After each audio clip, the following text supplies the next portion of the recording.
guys, today we're going to talk about pedal tones and how pedal tones are used in metal.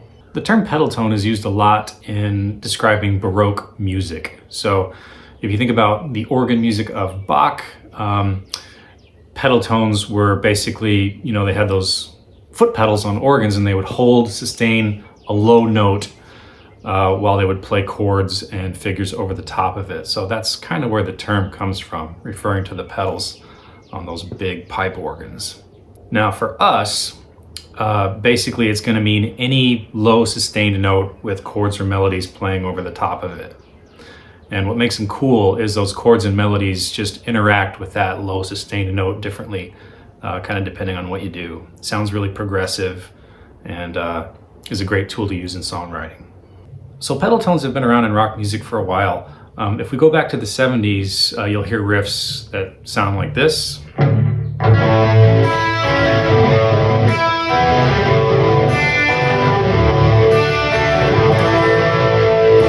Where the open A is sort of just sustaining underneath those chords. If you fast forward to the 80s a little bit, you'll hear stuff where they're kind of chugging on the A string a little bit and doing these kind of double stop power chords over the top.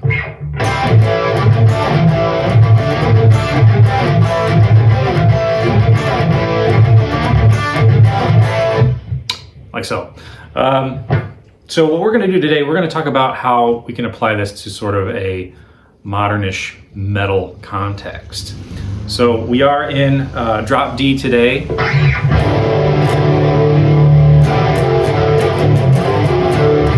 And which is a really good thing to do if you're going to be doing these pedal tones. Just kind of makes things easy. Hang on, my neighbor's mowing their lawn. Alrighty, so we're in drop D, and I think a good way to start thinking about this stuff is let's try some stoner music, stoner rock. So I'm going to put up a fretboard diagram right now, and this is kind of the way I'm thinking about these stoner rock riffs. So our low D string is going to be our pedal tone. And we're just going to kind of improvise using the notes that you see on your screen.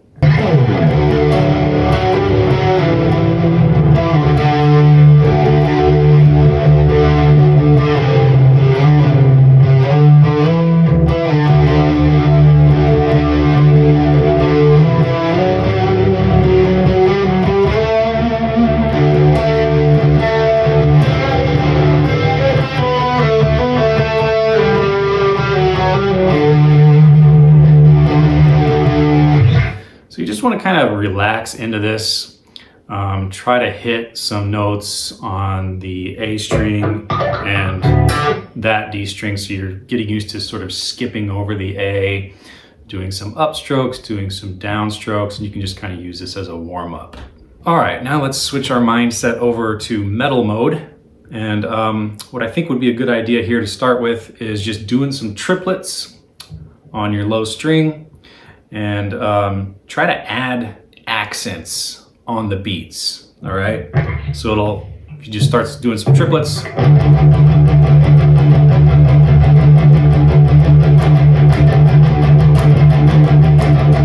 try to add those accents in.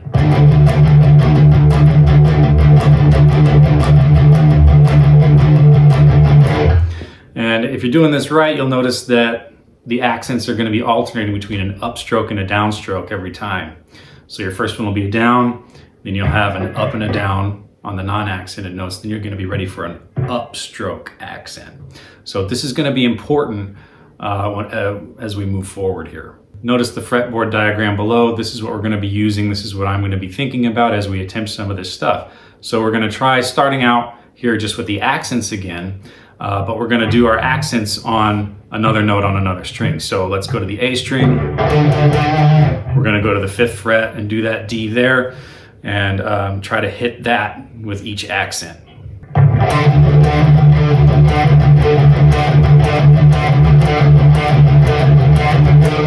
Sometimes it helps to kind of, squeeze your fretting hand with each accent and and that'll help make sure that you're not getting any unwanted string noise from those extra strings too. So the next step here, let's go to 7th fret on our next D string. So we're gonna have to skip a string now as we do these accents.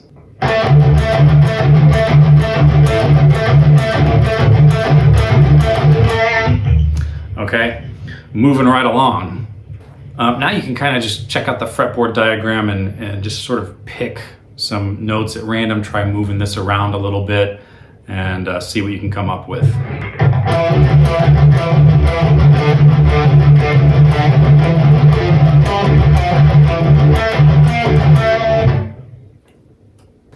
This is the kind of thing that you're just gonna have to start slow and get faster gradually. The main thing here, make sure you know what your picking hand is doing, whether it's an upstroke or a downstroke.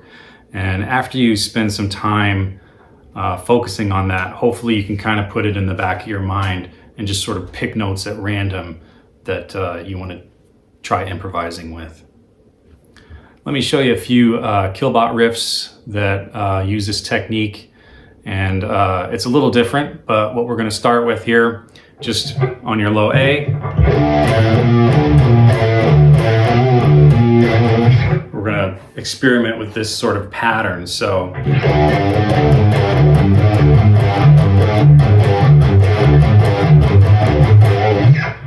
get a feel for that. So I'm basically just going 056, 065, 056, 065, or you could use skip another fret and go 057.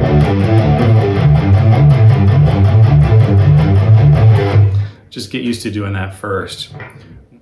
Once that's going smoothly, you're going to try to start moving those things to different strings. Right, so here we're going same thing, 056, 065, but I'm going 05 and then 6 on the next string, 06, 5 on the next string.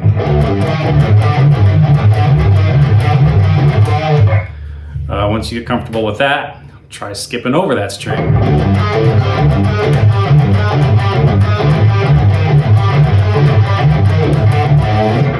And just see what you can do. That also sounds cool starting on the 7th fret.